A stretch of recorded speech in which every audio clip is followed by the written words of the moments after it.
Good morning, नमस्कार दोस्तों। तो चलिए, स्वागत है आपके अपने यूट्यूब चैनल एम शिक्षा ऑफिशियल पे। और जैसा कि हम लोगों को पता है कि हम देख रहे हैं घटना चक्र PYQ मॉडर्न हिस्ट्री सेशन, जिसमें कि हम लोग का पहला चैप्टर हो चुका है, यूरोपीय कंपनियों का आगमन। अब जो हम लोग का सेकंड टॉपिक है, ईस्ट इंडिया कंपनी और नवाब बंगाल के नवाब। अब इससे संबंधित जो भी PYQ क्वेश्चन प्रीवियस ईयर में क्वेश्चन आया हुआ है उसको देखने का प्रयास करेंगे। तो इससे पहले का यदि आप लोग क्लास नहीं देखे हुए हैं और देखने के लिए यदि इच्छुक हैं तो ज़रूर देखें। इसके लिए मैं प्लेलिस्ट बना दिया हूँ ताकि आप सभी को सुविधा हो सके। तो चलिए, क्वेश्चन नंबर पहला से स्टार्ट करते हैं। निम्नलिखित में से कौन एक मुगल सम्राट द्वारा नियुक्त बंगाल का अंतिम गवर्नर था? तो इसका जो सही आंसर हो जाएगा मुर्शिद कुली खां, ऑप्शन नंबर बी। बाकी कैसे क्यों, इसका एनालिसिस में देख लेते हैं। मुगल सम्राट फारुखसियर 1717 में, फारुखसियर का जो कार्यकाल था कितना था, 1713 से 1719 तक। मुर्शिद कुली खां को बंगाल का गवर्नर यानी सूबेदार नियुक्त किया गया था। मुर्शिद कुली खां के मृत्यु के पश्चात उसका दामाद शुजाउद्दीन बंगाल का सूबेदार बना, जिसे तत्कालिक मुगल सम्राट मोहम्मद शाह, जिसे रंगीला बादशाह के नाम से जाना जाता था, द्वारा मान्यता प्रदान की गई। अतः मुगल सम्राट द्वारा नियुक्त बंगाल का अंतिम गवर्नर मुर्शिद कुली खां थे। मुर्शिद कुली खां यानी बंगाल में जो शासक चल रहा था, तो उस समय तो मुगल बादशाहों का उधर वो क्षेत्र पर भी अधिकार हो गया था ना। तो क्वेश्चन पूछ रहा था कि अंतिम कौन वहाँ के जो क्या बोल रहे हैं सम्राट थे या गवर्नर थे जिसे मुगलों द्वारा निर्वाचित या चुना गया था। तो Murshid Quli Khan. Okay, question number 2। Mughal बादशाह द्वारा नियुक्त बंगाल का अंतिम सूबेदार मुर्शिद कुली खां, ऑप्शन नंबर ए। ये तो सिंपल क्वेश्चन है और ये रिपीटेड क्वेश्चन है। निम्नलिखित में से कौन सा युद्ध था जिसे भारत में ब्रिटिश प्रभुत्व को प्रारंभ किया? बक्सर की लड़ाई, प्लासी की लड़ाई, मैसूर की तीसरी लड़ाई और 1857 का स्वतंत्रता संग्राम। तो ब्रिटिश प्रभुत्व यानी उनके प्रभाव का प्रारंभ प्लासी के युद्ध जो होता है वहीं से उनका प्रभाव का प्रारंभ होता है। भारत में ब्रिटिश प्रभुत्व का प्रारंभ प्लासी के युद्ध में हुआ। प्लासी के युद्ध 1757 को हुआ था। कब हुआ था? 23 जून 1757 को हुआ था। और अंग्रेजी सेना का जो नेतृत्व था रॉबर्ट क्लाइव के द्वारा किया जा रहा था। और बंगाल से सिराजुद्दौला लड़ रहे थे जो कि पराजित हो गए। और नवाब 3 राजद्रोहियों मीर जाफर, यार लतीफ़ और राय दुर्लभ के सेना नायकत्व में थी। बाकी और आगे देखते हैं। नवाब की एक अग्रगामी टुकड़ी के नेता मीर मदन मोहन लाल थे। सहसा एक गोली से रणभूमि में ही मीर मदन मारा गया। नवाब सिराजुद्दौला द्वारा अपने प्रमुख अधिकारियों से मंत्रणा के दौरान मीर जाफर ने उसे पीछे हटने को कहा और यह कहा कि नवाब को सेना का नेतृत्व सेना अध्यक्षों के हाथों में छोड़ युद्ध क्षेत्र से चले जाना चाहिए। सिराजुद्दौला वापस मुर्शिद कुली खां मुर्शिदाबाद लौट गए। देखते हैं क्वेश्चन नंबर 4। इंग्लैंड की ईस्ट इंडिया कंपनी की भारत में प्रथम निर्णायक सैन्य सफलता मानी जाती है? तो प्लासी की लड़ाई, प्लासी का युद्ध कब हुआ था? 1757। प्लासी की लड़ाई 1757 में हुआ था। क्वेश्चन नंबर 5, प्लासी का युद्ध कब लड़ा गया था? 1757। कब लड़ा गया था? 1757। प्लासी की लड़ाई कब लड़ा गया था? 1757। सिराजुद्दौला लॉर्ड क्लाइव द्वारा परास्त हुआ था किस युद्ध में? प्लासी के युद्ध में ना, 1757 में हुआ था प्लासी के, और उसी में रॉबर्ट क्लाइव सिराजुद्दौला को पराजित किया था। भारतवर्ष में ब्रिटिश साम्राज्य का संस्थापक कौन था? Warren Hastings, Lord Amherst, Robert Clive को माना जाता है। भारत में ब्रिटिश साम्राज्य के संस्थापक रॉबर्ट क्लाइव को माना जाता है। भारत में ब्रिटिश साम्राज्य का संस्थापक रॉबर्ट क्लाइव को माना जाता है, जिसे प्लासी के युद्ध में जो 23 जून 1757 को हुआ था, बंगाल के जो नवाब थे सिराजुद्दौला को पराजित कर पहली बार भारत में ब्रिटिश प्रभुत्व की नींव रखी थी। ओके, निम्नलिखित में से किसे स्वर्ग से उत्पन्न सेना नायक कहा गया? अल्बुकर्क, रॉबर्ट क्लाइव और डुप्ले और कर्नवालिस। तो रॉबर्ट क्लाइव को स्वर्ण से उत्पन्न सेना नायक कहा गया है। किसे? रॉबर्ट क्लाइव को। रॉबर्ट क्लाइव को क्या कहा गया है? स्वर्ग से उत्पन्न सेना नायक। रॉबर्ट क्लाइव एक सैनिक के रूप में जननेता था। विलियम पिट ने यह कहा था कि वह स्वर्ग से उत्पन्न सेना नायक था। क्वेश्चन नंबर 9, प्लासी का युद्ध किस मैदान में हुआ था? तो पश्चिम बंगाल में ही हुआ था। तो बंगाल के क्षेत्र में हुआ था, तो पश्चिम बंगाल। प्लासी वर्तमान नाम प्लासी है और युद्ध का मैदान पश्चिम बंगाल राज्य के नदिया जिले में भागीरथी नदी के किनारे स्थित है। ये भी क्वेश्चन हम लोग से पूछा जा सकता है कि प्लासी की जो लड़ाई है किस नदी के तट पे हुआ था? तो भागीरथी नदी के तट पर हुआ था। किस नदी के तट पे? भागीरथी नदी के तट पे। और जो प्लासी है किस जिला में है पश्चिम बंगाल के? तो नदिया जिला में स्थित है। ओके,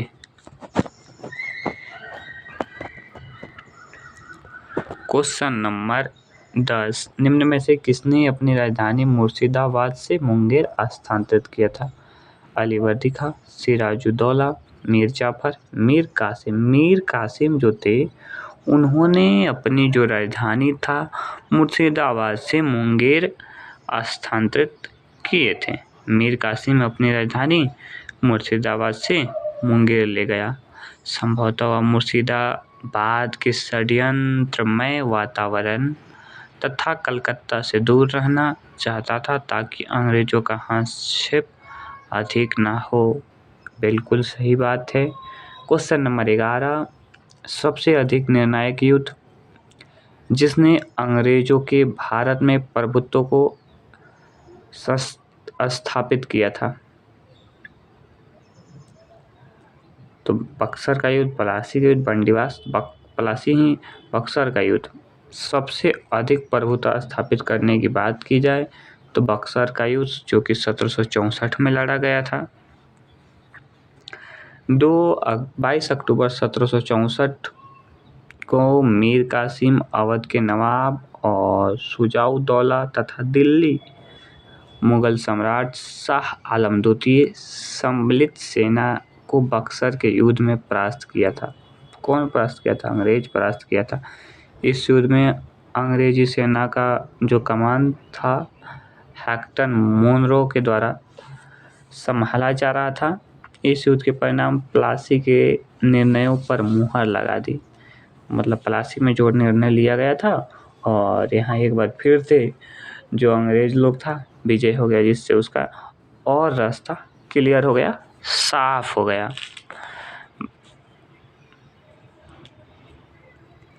क्वेश्चन नंबर 12, अंग्रेजी ईस्ट इंडिया कंपनी द्वारा लड़े गए निम्नलिखित युद्धों में कौन सा सर्वाधिक निर्णायक था? सर्वाधिक निर्णायक की बात करें तो बक्सर की लड़ाई 1764 वाला होता है। कब? 1764 में होता है बक्सर की लड़ाई, ठीक है। और ये काफ़ी निर्णायक माना जाता है चूँकि इसमें हमारे जो साम्राज्य हैं जैसे दिल्ली,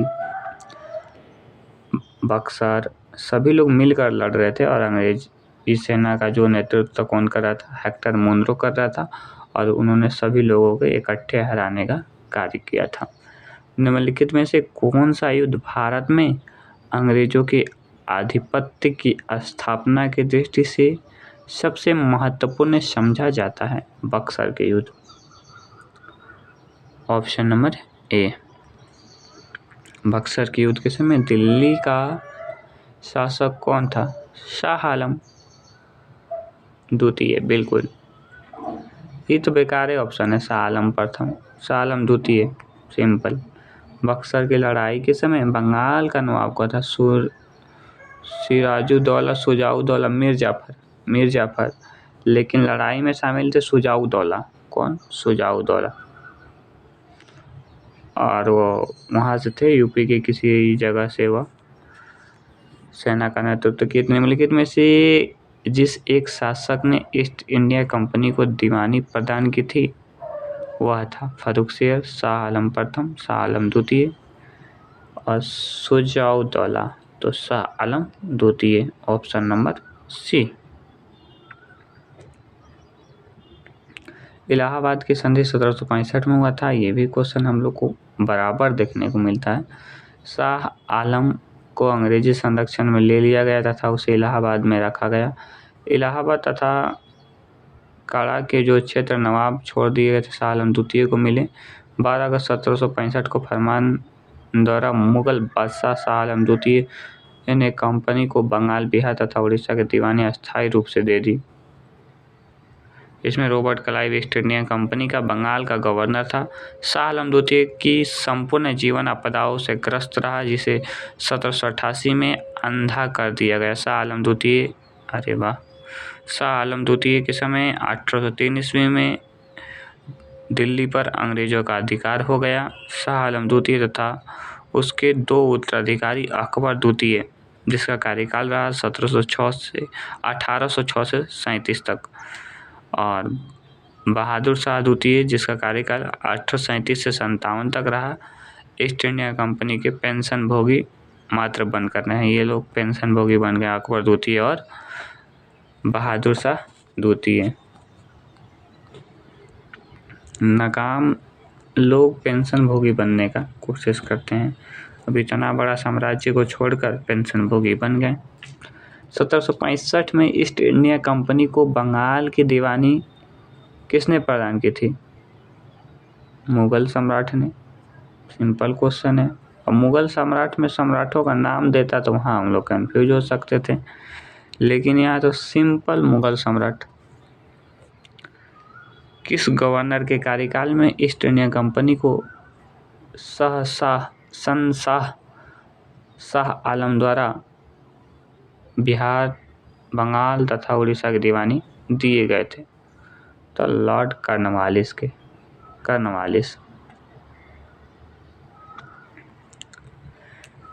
सम्राट शाह आलम द्वितीय ने ईस्ट इंडिया कंपनी को बंगाल, बिहार तथा उड़ीसा की दीवानी प्रदान की थी 12 अगस्त 1765।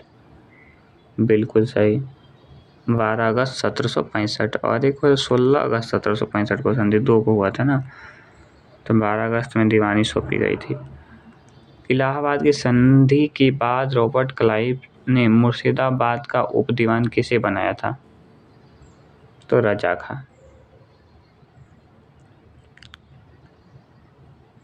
खां और एक सिताब राय को बिहार का बनाया गया था। इलाहाबाद का मोहम्मद रजा खां। इलाहाबाद की संधि दूसरी, देखिए बोल रहे थे ना, दूसरी संधि 16 अगस्त 1765 के अनुसार भगोड़े सम्राट शाह आलम ने अंग्रेज संरक्षण में ले लिया गया तथा उसे इलाहाबाद में रखा गया। शाह आलम उपयुक्त संधि के प्रावधान द्वारा कंपनी को बंगाल, बिहार, उड़ीसा की दीवानी अस्थायी रूप से दे दी। जन्म उद्दौला को बंगाल का नवाब स्वीकार किया गया। इसके बदले नवाब द्वारा सम्राट को 26 लाख रुपए वार्षिक अदा करना था। इस समय कंपनी सीधे कर संग्रह करने पर भार ना तो लेना चाहती थी और ना ही उसके पास ऐसी क्षमता थी। बाकी क्वेश्चन नंबर अगला हम लोग देखते हैं 21। 1765 ईस्वी में दीवानी प्रदान किए जाने के बाद ब्रिटिश सबसे पहले निम्नलिखित में से किस पर्वतीय जनजाति के संपर्क में आए? गारो, खासी, कुकी, टिपरा। तो खासी। और ये जो जनजाति है कहाँ पाई जाती है? मेघालय में पाई जाती है। कौन सी जनजाति? खासी। क्वेश्चन क्या है फिर से एक बार देखिए। 1765 में प्रदान किए जाने के बाद ब्रिटिश सबसे पहले निम्नलिखित में किस पर्वतीय जनजाति के संपर्क में आए थे? तो खासी। Question number 22। अवध के हिंदू नायब वजीर के संदर्भ में निम्नलिखित कथनों पर सही कथन का चयन करना है। राजा टिकैत नवाब आशुफदौला के अर्थमंत्री थे। अवध के नवाबों के राज्य में सामान्यतः कतिपय हिंदू जातियों के लोगों को उच्च स्थान प्राप्त था। तो ये दोनों कथन जो कि बिल्कुल सही है।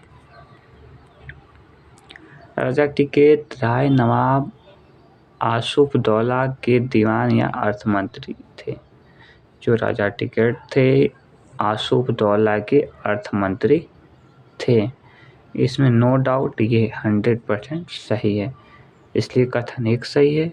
और नवाबों में राज्यों में हिंदू अधिकारियों को उच्च पदों पर नियुक्त की गई थी, ये भी बात सही है। इस प्रकार ऑप्शन ए और बी दोनों सही हो जाएगा। Question number 23। 18वें शतक में भारत में लड़े गए युद्धों का निम्नलिखित में से सही कालक्रम, मतलब 1700 प्लस वाला में जो भी युद्ध लड़ा गया है उसका क्रम सजाना है।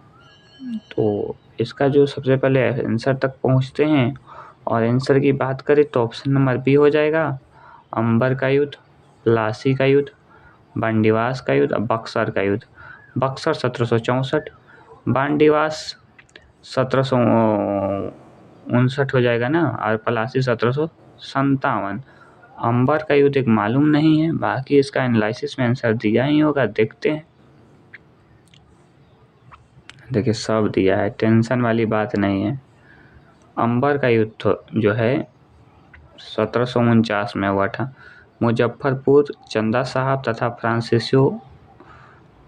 अंबर का युद्ध इतना ही याद रखना, अंबर का युद्ध 1749 में अंबर का युद्ध 1749 में, और प्लासी की युद्ध 1757 में। और ये किसके सिराजुद्दौला दौला और रॉबर्ट क्लाइव के बीच हुआ था। बंडीवास के युद्ध 1760, बंडीवास 1760, सॉरी हम वहाँ पे 1759 बोल गए थे। 1760 में हुआ था, अंग्रेज और फ्रांसीसियों के मध्य हुआ था, और यहाँ से फ्रांसीसियों का बोरा बिस्तर समटा जाता है।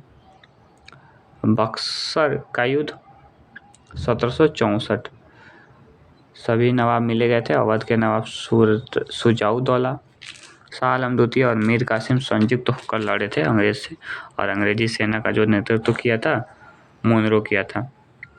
उस फ्रांसीसी सेनापति का नाम बताया जो 1707 में वांडीवास के युद्ध में पराजित हुआ था।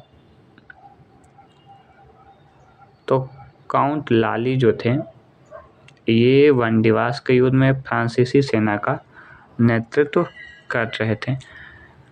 काउंट लाली वांडीवास के युद्ध में फ्रांसीसी सेना का नेतृत्व कौन कर रहा था? तो काउंट लाली, ठीक है। वांडीवास का युद्ध, फ्रेंच में ब्रिटिश को हराया, ब्रिटिश ने डच को हराया, ब्रिटिश ने फ्रेंच को हराया, ब्रिटिश ने फ्रेंच को हराया, यानी ब्रिटिश जो अंग्रेज थे फ्रांस को हराया। और आज का हम लोग का 25 क्वेश्चन हो गया। मिलते हैं नेक्स्ट सेशन में, तब तक के लिए धन्यवाद और जुड़े रहिए और अपने मित्रों को शेयर कीजिए। बाकी अच्छा लगे तो वीडियो को लाइक, चैनल को सब्सक्राइब बिल्कुल करें। धन्यवाद। Thank you.